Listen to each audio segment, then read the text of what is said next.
하나님 말씀 봉독하겠습니다. 오늘 말씀은 마태복음 11장 2절에서 6절 말씀입니다. 제가 가진 성경은 신약성경 16쪽에 있습니다. 11장 2절부터 봉독하겠습니다. 요한이 옥에서 그리스도께서 하신 일을 듣고 제자들을 보내어 예수께 여짜오되 오실 그이가 당신이오니이까 우리가 다른 일을 기다리오리까? 예수께서 대답하여 이르시되 너희가 가서 듣고 보는 것을 요한에게 알리되 맹인이 보며 못 걷는 사람이 걸으며 나병 환자가 깨끗함을 받으며 못 듣는 자가 들으며 죽은 자가 살아나며 가난한 자에게 복음이 전파된다 하라. 누구든지 나로 말미암아 실족하지 아니하는 자는 복이 있다 하시니라. 아멘. 오늘 본문 2절을 보면 요한이 옥에서 그리스도께서 하신 일을 들었다 이렇게 전하고 있습니다. 여기 2절에 나오는 요한은 예수님의 제자 요한이 아니고 우리가 보통 세례 요한이라고 부르는 그 요한입니다. 이때 요한은 옥에 있었다고 그랬죠. 헤롯 왕에 의해서 붙잡혀가지고 감옥에 갇혀 있었습니다. 그래서 새삼 소식을 들을 수가 없겠죠. 그래서 요한의 제자들이 감옥 밖에서 일어난 일들을 수시로 면회를 하면서 요한에게 보고했던 것 같습니다. 그리고 여러 가지 소식 중에 예수님에 대한 소식이 가장 중요한 소식이었을 것입니다. 세례 요한은 예수님에 대해 관심이 많은 사람이었기 때문에 그렇죠. 요한은 제자들로부터 예수님에 대한 소식을 듣고 제자들을 예수님께 보내서 질문을 했다고 그랬어요. 그 질문의 내용이 뭡니까? 오실 그이가 당신입니까? 아니면 우리가 다른 일을 기다려야 합니까? 그런 질문을 했어요. 이 질문에서 오실 그이는 누구를 말하냐면 메시아를 의미합니다. 그러니까 이 질문의 의미가 무슨 뜻이겠습니까? 당신이 메시아이십니까? 그런 의미입니다. 당신이 메시아이십니까? 아닙니까? 우리가 다른 메시아를 기다려야 됩니까? 그런 질문입니다. 세례 요한에게 이런 의문이 생겼다고 하는 것은 대단히 뜻밖의 일이에요. 왜냐하면 요한은 이미 예수님에 대해서 너무나 잘 알고 있었기 때문입니다. 누가복음 1장을 보면 세례 요한의 부모를 하나님 앞에서 의인이었다 이렇게 소개하고 있거든요. 여기 나오는 세례 요한은 부모님 때부터 참 훌륭한 사람들이었어요. 그런데 나이가 들도록 자식이 없었다고 했습니다. 그래서 세례 요한의 어머니가 하나님께 간절히 간구를 했죠. 어느 날 천사가 요한의 어머니 엘리사벳에게 와가지고 당신이 아들을 낳게 될 것입니다. 이 수태 사실을 고지를 했어요. 그리고 또 말하기를 너의 아들이 엘리야의 심령과 능력으로 메시아보다 먼저 와서 메시아를 위하여 세운 백성을 준비하리라 이렇게 말했어요. 그게 무슨 의미냐면 당신이 아들을 낳을 것인데 그 아들이 메시아보다 먼저 와서 메시아의 길을 예비할 것이다. 사람들이 오실 메시아를 맞이하도록 그렇게 준비시킬 것이다. 이렇게 이야기를 했어요. 그렇게 해서 태어난 아들이 바로 이 세례 요한이거든요. 그로부터 6달 후에 마리아에게 또 천사가 와서 마리아의 수태 사실을 고지합니다. 아들을 낳을 것이다. 고지합니다. 그 마리아가 믿을 수가 없죠. 질문을 합니다. 나는 남자를 알지 못하는데 내가 어떻게 아이를 낳는단 말입니까? 그렇게 천사가 마리아가 그 사실을 믿도록 하기 위해서 이렇게 이야기합니다. 네 친족 엘리사벳도 늙어서 아들을 배었느니라. 친족이 아들을 배웠다고 하는 것은 어려운 일이 아닌데 늙은 친족이 아들을 뵀다고 하는 것은 어려운 일이죠. 그래서 너의 친족 엘리사벳도 있을 수 없는 일을 경험하고 있다. 그렇게 알려집니다. 하나님의 모든 말씀은 능하지 못하심이 없느니라. 이렇게 이야기를 합니다. 그러니까 마리아가 천사가 떠난 후에 사실을 확인할 겸 또 격려도 받을 겸 해서 엘리사벳의 집으로 갔어요. 그러니까 엘리사벳이 마리아를 보고 이렇게 이야기합니다. 엘리사벳이 저기에서 이렇게 멀리서 안녕하세요 그러고 이제 오는데 그 말을 듣고 엘리사벳이 마리아에게 말하기를 내 주의 어머니가 내게 나아오니 이 어찌된 일인가. 엘리사벳은 마리아보다 훨씬 나이가 많아요. 그런데 엘리사벳이 마리아를 향해서 내 주님의 어머니라고 불렀어요. 그리고 계속 말하기를 보라 네가 문안하는 소리가 내 귀에 들렸을 때 내 뱃속에서 아이가 기쁨으로 뛰놀았도다 그랬어요. 엘리사벳은 마리아가 메시아를 잉태하고 있다고 하는 사실을 알아보았고 그래서 태중에 있던 요한이 기쁨으로 태중에서 뛰놀았다는 거예요. 세례 요한과 예수님은 이렇게 인연이 맺어진 사이입니다. 그래서 아마 요한은 어려서부터 예수님에 대한 이야기를 어머니로부터 많이 들었을 거예요. 그리고 너는 무슨 일을 하게 될 것이다 하고 예수님하고 관계, 아까 천사로부터 들은 이야기를 요한의 어머니가 요한에게 자주 이야기를 해줬을 것입니다. 그래서 잘 압니다. 요한은 예수님에 대해서 잘 알고 있습니다. 또 직접적으로 요한복음 1장을 보면 요한이 자기 제자들과 함께 있는데 그 앞에 예수님이 이렇게 지나가요.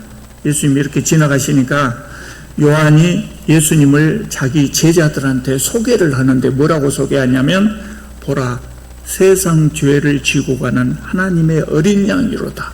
이렇게 소개를 합니다. 그러니까 요한은 예수님이 메시아이다고 하는 것을 이미 잘 알고 있었다. 이렇게 예수님은 메시아로서 길을 가고 요한은 예수님의 길을 예비하는 선지자로서 서로 잘 알고 인정하는 그런 사이였어요. 그런데 그 요한이 제자들을 예수님께 보내가지고 오실 그이가 당신입니까? 아니면 우리가 다른 일을 기다려야 합니까? 이렇게 물었다는 것이에요.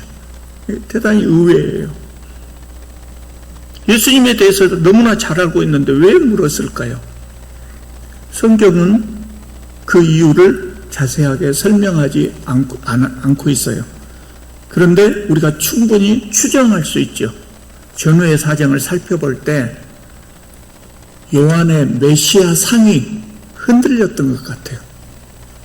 요한의 메시아 상이 자기가 알고 있는 그 메시아의 모습이 있지 않겠어요? 그렇게 확신하고 있었던 메시아의 모습이 흔들렸던 것 같아요. 그러니까 요한은 예수님을 메시아로 알고 있었는데 예수님의 사역이, 예수께서 하시는 일이 자신이 기대했던 그 메시아의 사역하고 달랐던 것입니다.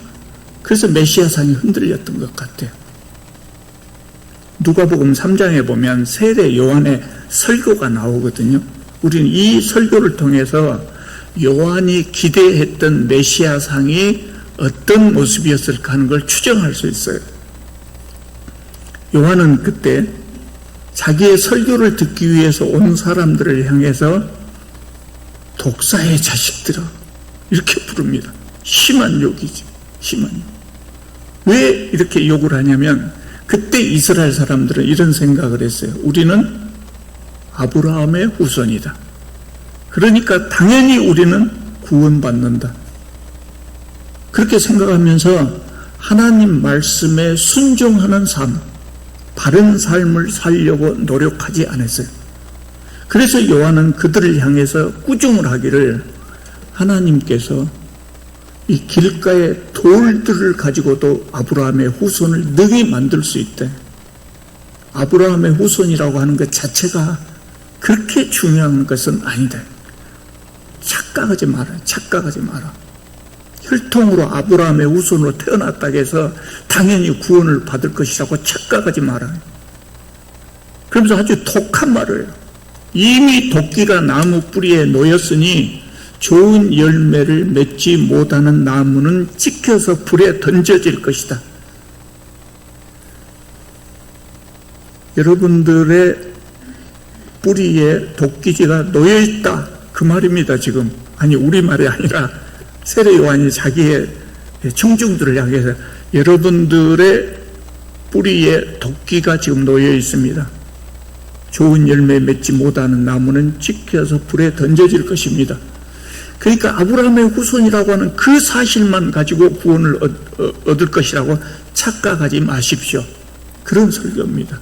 굉장히 과격한 설교입니다. 그러니까 예수님과 요한이 똑같이 그 시대의 모습을 보고 그 시대가 타락하고 부패했다는 데 공감을 하고 있었어요. 그런데 문제를 해결하는 방법은 달랐어요. 요한은 그 모습을 보고 분노했어요. 그래서 심판해야 된다고 생각을 했던 것 같아요.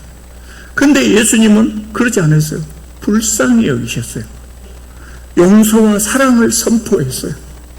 왜 달랐을까? 제가 생각해 봤거든요. 그 인간의 한계 아닐까 하는 생각이 들었어요. 그 요한은 능력이 제한된 인간이었기 때문에 자기 나름대로 생각할 때 이거는 심판해야 된다. 그래야 세상이 달라질 것이다 생각했고, 예수께서는 하나님이셨기 때문에 얼마든지 그들을 사랑하고 고칠 수 있었던 것 같아요. 그러니까 요한은 메시아가 오시면 세상의 부정과 불의를 심판하실 것으로 생각했고, 그래서 요한이 생각하는 메시아는 심판주로 오시는 메시아였던 것 같아요. 그런데 예수님은 안 그러셨거든요. 심판하지 않으셨거든요. 오히려 사랑과 평화와 치유의 사역을 하셨어요. 그래서 요한은 이분이 정말 메시아인가 그런 의문이 들었던 것으로 보여요. 성경에는 안 나와 있지만 제가 합리적으로 추정해 본 겁니다. 요한이 제자들을 보내서 질문을 했잖아요. 그러면 예수님이 대답해야죠. 예수님은 직접적으로 대답하지 않으셨어요. 4절, 5절을 보면 이렇게 대답을 합니다. 제자들에게 너희가 가서 듣고 보는 것을 요한에게 알려라.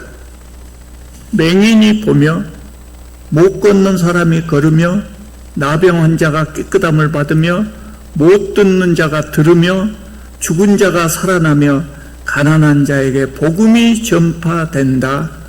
이렇게 전하라. 그렇게 말씀하셨어요.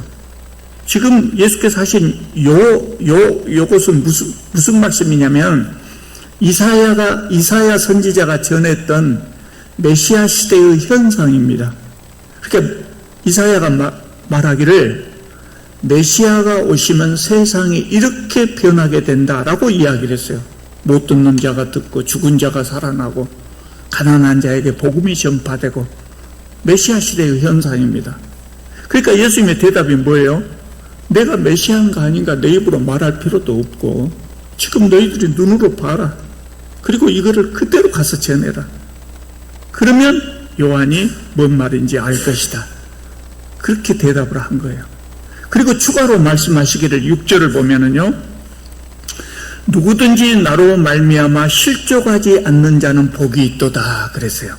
여기서 실족한다는 것은 뭘까요? 실족하지 않는 자가 복이 있다 그랬어요. 그러면 무엇이 실족하는 거예요?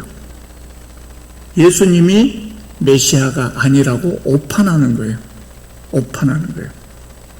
그러니까 이 말씀은 내가 메시아라고 하는 것을 알아보는 사람은 복이 있는 사람이다. 그 말씀이죠. 여러분, 요한이 예수님의 말씀을 제자들로부터 전해 듣고 알아들었을까요? 못 알아들었을까요? 예수님이 메시아라고 하는 사실을 받아들였을까요? 받아들이지 않았을까요? 받아들였을 것입니다. 충분히 알아들었을 것입니다. 그러지 않고 여전히 자기 마음속에 있던 메시아상을 확고하게 생각하고 예수님은 메시아가 아니다라고 부인했다면 성경은 요한에 대해서 긍정적으로 기록하지 않았을 겁니다. 여러분, 바로 오늘 본문 다음에 바로 11절에 그 이야기가 나오는데요.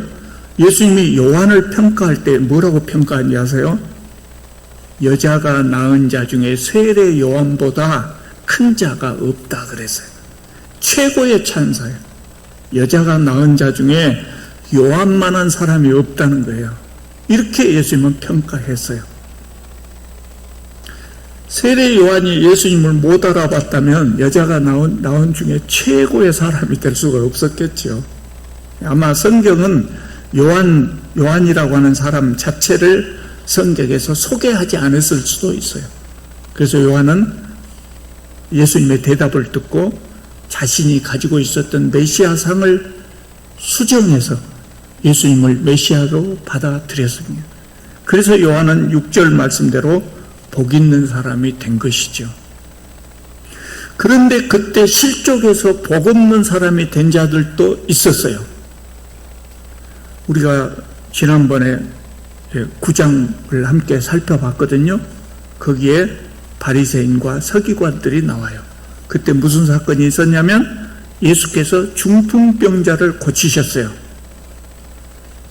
예수께서 중풍병자를 고치셨던 그 자리에 바리새인과 서기관들이 와 있었어요.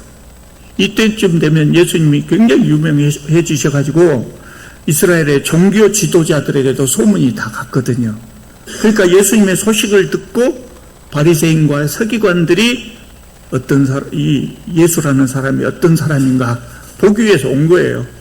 예수님으로부터 말씀과 치유의 은혜를 받고자 온 것이 아니고 예수님이 자신들과 같은 부류의 사람인가, 자신들의 기득권을 지키는 데 장애가 되는 사람인가 확인하기 위해서 온 겁니다.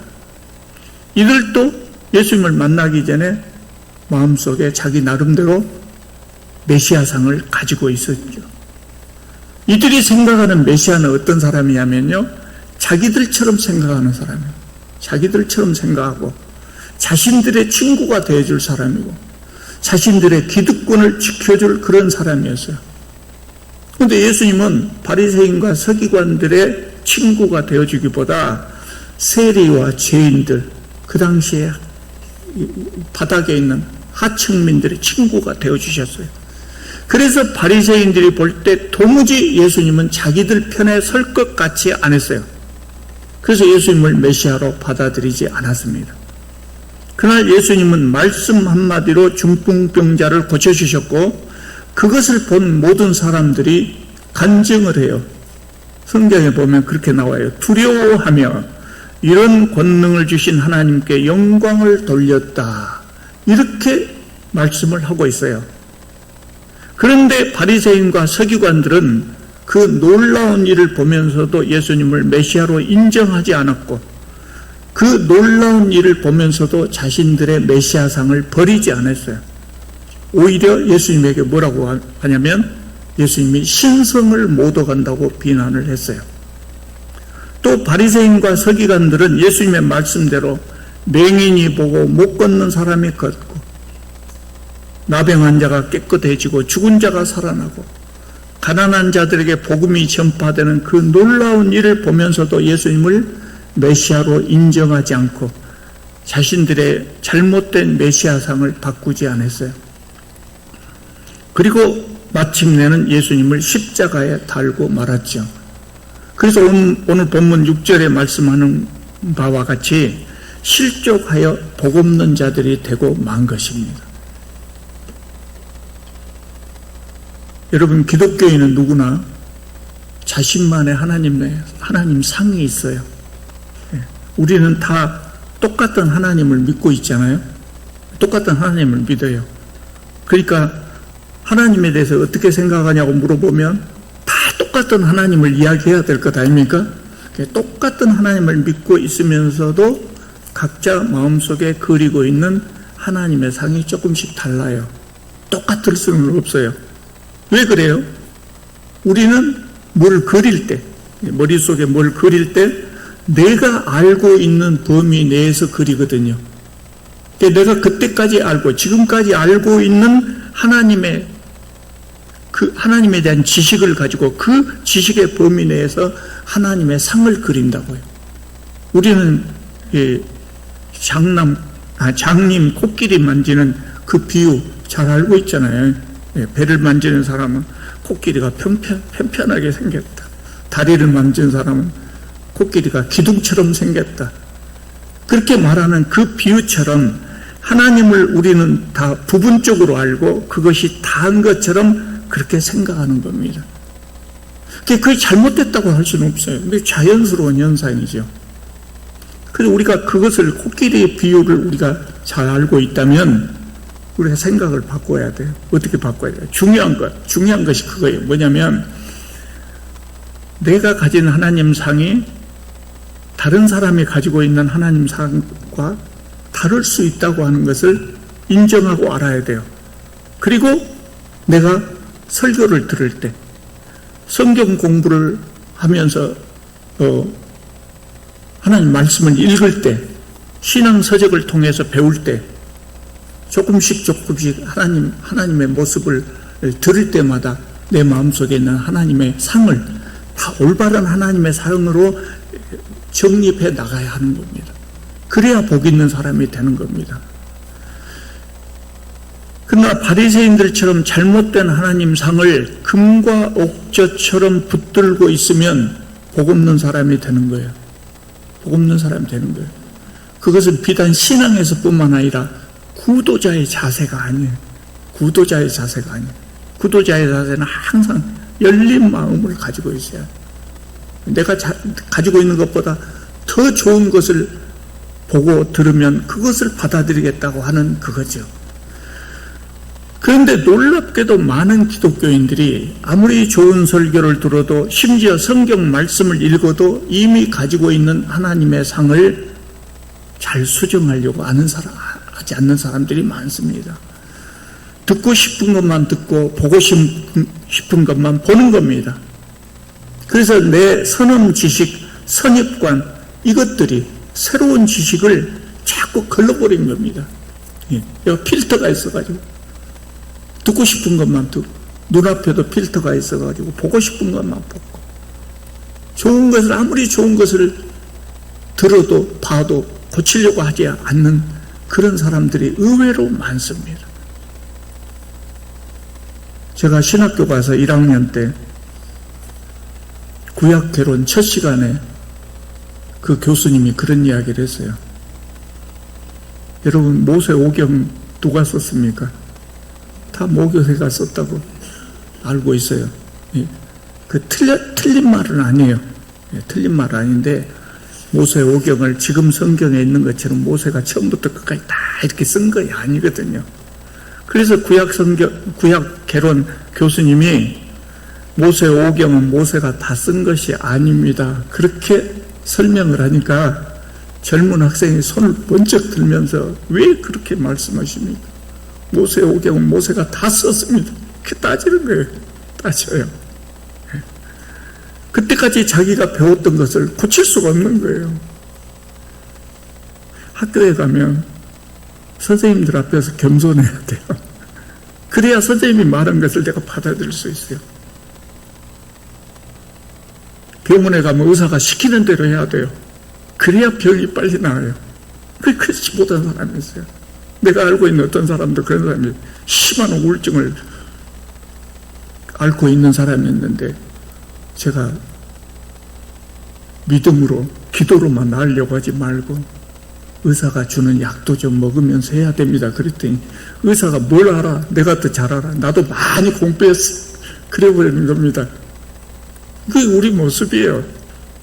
조금씩 더 심하고 덜 심하고 이런 차이는 있지만 그게 다 그렇거든요. 하나님의 바른 모습을 아무리 가르쳐줘도 받아들일 생각을 하지 않는 사람들이 많이 있어요. 잘못된 하나님 상을 마음속에 가지고 그렇게 하나님을 믿으면 심할 경우에는 하나님을 믿는 것이 아닐 수도 있어요. 우리가 다 마음에 있는 하나님 상이 다르다겠잖아요. 그런데 어느 정도여야지 심하게 다르면 하나님을 믿는 것이 아니다 그 말이에요. 그럴 수 있어요. 제가 이 교회에 와서 두 번째 설교 때 예레미야서를 말씀드렸거든요. 예레미야 시대 유대 말기에 유대인들의 신앙이 어쨌냐, 겉으로 보기에 굉장히 하나님을 잘 믿었어요.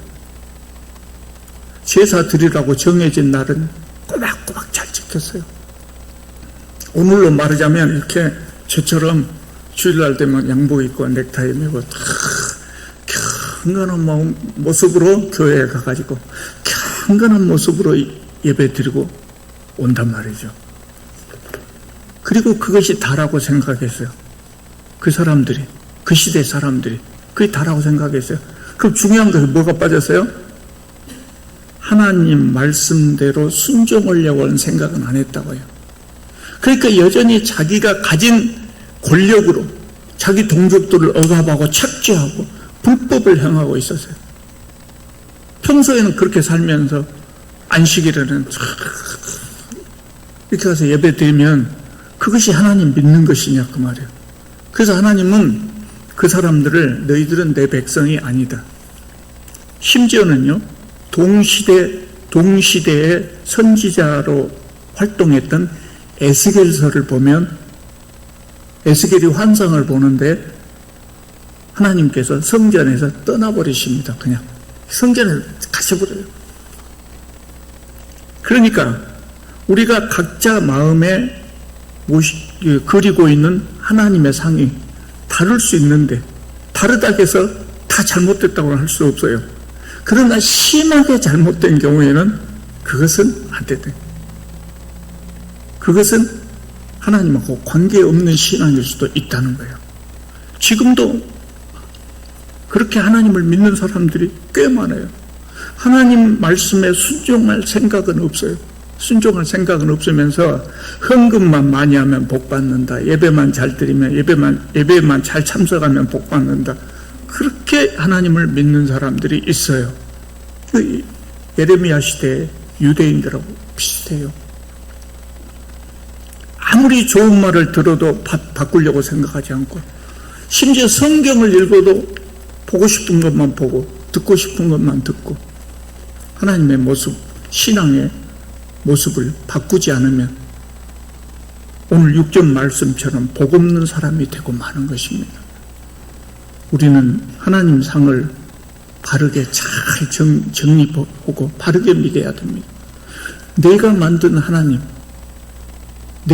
하나님을 마음속에 금과 옥저처럼 붙들고 있으면 그것은 신앙이 아닐 수도 있어요. 신앙이 아닐 수도 있어요. 그래서 우리는 하나님의 상을 말씀을 읽을 때마다, 설교를 들을 때마다 그걸 받아가면서 하나님의 상을 바르게 정립하고 바르게 믿어야 돼요. 그래야 좋은 신앙이 되고 세상에 나가서 바른 사람이 되고 그리고 구원을 얻는 겁니다.